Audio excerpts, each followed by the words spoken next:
The House Financial Services Committee meets this afternoon to hear testimony on the Bernie Madoff scandal and the future of regulation on Wall Street. Joining us this morning, Congressman Kanjorski. He's chairman of the House Capital Markets Subcommittee. He joins us from Washington. Congressman, good to have you on the program. Well, pleasure to be here. We've been talking about this not only all morning, but for the past month. What do you expect to find out today that we have not already heard?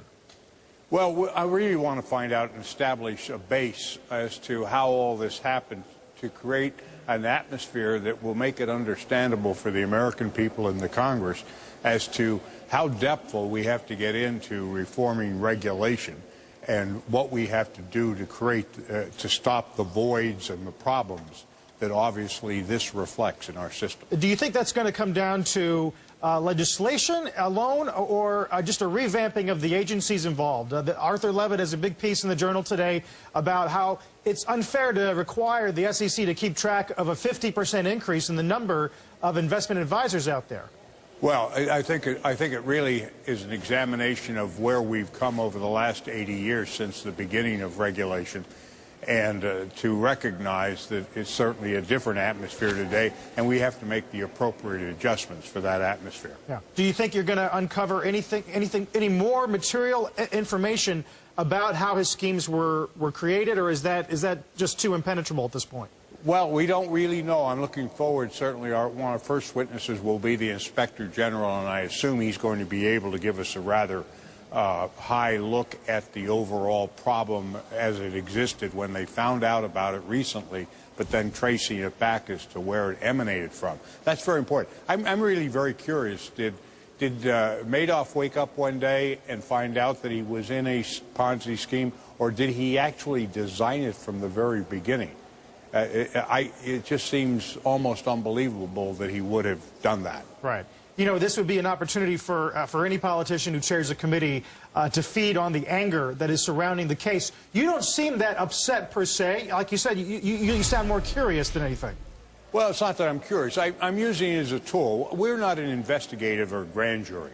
We're looking at what has to be done to change the system and to fill the problems that are within the system. So, yeah, I'm a little more academic about this individual question, but hell, I'm just as annoyed as any American that $50 billion of primarily, charitable money can disappear into the hands of one individual. Something's gone awry. And then you look at stories like today's in the Journal, where it turns out the SEC looked at the case 8 times over 16 years, and it's not like they were off track or looking at something that was unrelated. They were close. And each time, they simply just could not close the deal or were unwilling to close the deal. Absolutely. And I'm really curious, and eventually we're going to get the chairman of the commissions before us. I can't understand why they didn't get debriefed by their division heads and their various staff members as to what was happening to the potential, or that they didn't have a tickler file that would indicate these number of reviews that were made and some of the charges made and complaints made. It just seems to me that to go on that long, 16 years, is a very, very, very long time. Congressman, I realize you're still waiting to get a lot of answers today and hoping to hear more, but is it your general sense before you head into this that there needs to be more regulation, or the regulations that already exist need to be better enforced? Well, I don't want to just heap regulation on for the sake of regulation. I really don't think that's going to accomplish anything. It may make those of us that are in political life be able to say, well, we did something. It may make the public falsely think they're better protected. That's not what we're all about. What we really do is want to have the system work better.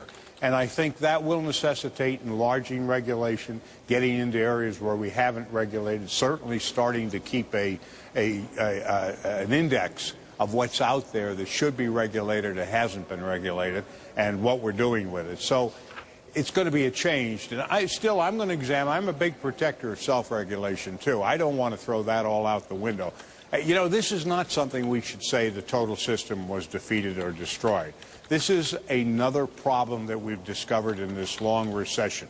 And in solving the recession, in preventing a depression, and creating a reform of regulation should not be something that energizes or injures innovation. And that's what I want to make sure we don't do. Yeah. It's kind of like cops and crime on the street, right? I mean, there's going to be crime no matter how many cops you put on the street, but there's a difference between a cop with a nightstick and a cop with a gun. And maybe the idea is putting bigger weapons in the hands of the cops you do have on patrol. Or possibly not having a blind cop.